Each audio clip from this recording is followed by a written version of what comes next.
9 TV news స్వాగతం. బనగానపల్లి మాజీ MLA Katasani Ramireddy స్వగృహంలో పాత్రికేయుల సమావేశం ఏర్పాటు చేసిన మాజీ ఎమ్మెల్యే కాటసాని రామిరెడ్డి సీఎం చంద్రబాబుపై ఫైర్ అయిన బనగానపల్లి ఎమ్మెల్యే కాటసాని రామిరెడ్డి చీకటి ఒప్పందాలతో రాయలసీమకి తీరని ద్రోహం చేసిన చంద్రబాబు వైఎస్ జగన్ కు మంచి పేరు వస్తుంది అని అసూయతో సీమ ఎత్తిపోతలపై చంద్రబాబు అక్కసు. విద్యుత్ పేరుతో శ్రీశైలం ప్రాజెక్టును తెలంగాణ ఖాళీ చేస్తున్న నోరు మెదపని కూటమి ప్రభుత్వం రాయలసీమ ప్రాంతానికి తాగునీటి సాగునీటి తీవ్రతను దృష్టిలో ఉంచుకుని రాయలసీమ ప్రాజెక్టు లిఫ్ట్ ఇరిగేషన్ ప్రాజెక్టుకు శ్రీకారం చుట్టిన వైఎస్ జగన్మోహన్ రెడ్డి రాష్ట్రానికి రాయలసీమకు చంద్రబాబు వెన్నుపోటు. కరువు నేలకు మరణ శాసనం రాస్తున్న చంద్రబాబు రాయలసీమ ప్రాంతానికి చంద్రబాబు అన్యాయం చేస్తుంటే ప్రాంత టీడీపీ ఎమ్మెల్యేలు మంత్రులు ఏం చేస్తున్నారు? గురు దక్షిణ ఇవ్వాల్సిన శిష్యుడు చంద్రబాబు, గురువుకే పంగనామాలు పెట్టిన శిష్యుడు తెలంగాణ సీఎం రేవంత్ రెడ్డి.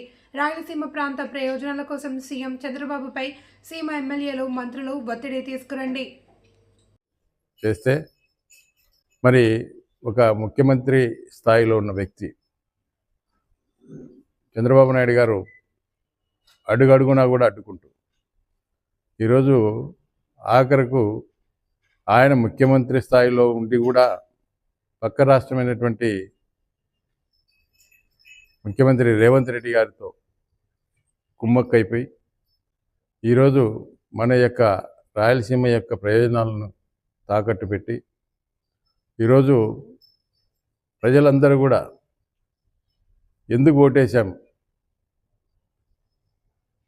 ఈరోజు దాదాపు 52 సీట్లలో దాదాపు 90% తెలుగుదేశం పార్టీకి సీట్లు ఇచ్చినప్పటికీ కూడా మరి రాయలసీమ మీద కనీసం మరి ఆ యొక్క కృతజ్ఞత కూడా చూపకుండా ఈరోజు రాయలసీమ ప్రయోజనాలను తాకట్టు పెట్టడం జరిగింది.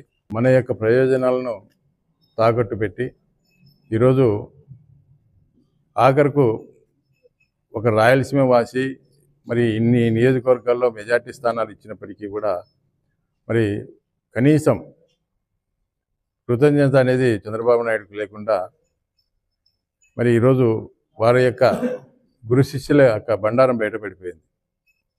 ఎందుకంటే ఎవడైనా కూడా శిష్యుడు గురువుకు ఏదైనా కూడా మనం చేయడం జరుగుతుంది. ఎందుకంటే గురు శిష్యులు కాబట్టి వాళ్ళిద్దరూ మరి ఏదైనా కూడా ఒక గురువుకు ఏదైనా కూడా దానం కానీ ఏదైనా కానీ మంచి చేయాలంటే గురువు దగ్గర నేర్చుకున్నాడు కాబట్టి ఆయన ఏదైనా గురువుకు చేయాల్సింది కాబట్టి గురువుకే పంగనామాలు పెట్టినాడు.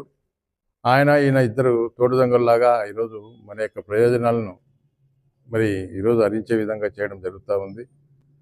మరి ఈరోజు ప్రజలందరూ కూడా ఎక్కడ చూసినా కూడా దీని విషయమే చర్చించుకుంటా ఉన్నారు. ముఖ్యంగా రైతులు. ఇంతమంది రాయలసీమలో అధికార పార్టీలో మంత్రులు ఉన్నారు, ఎమ్మెల్యేలు ఉన్నారు.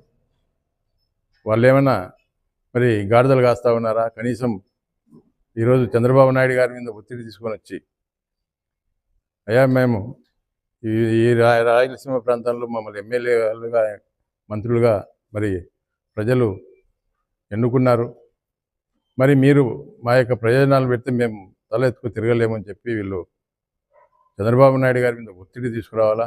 అటువంటిది ఎవరు కూడా కనీసం ఇంతవరకు మాట్లాడిన పరిస్థితుల్లో ఎక్కడ కూడా కనపడడం లేదు.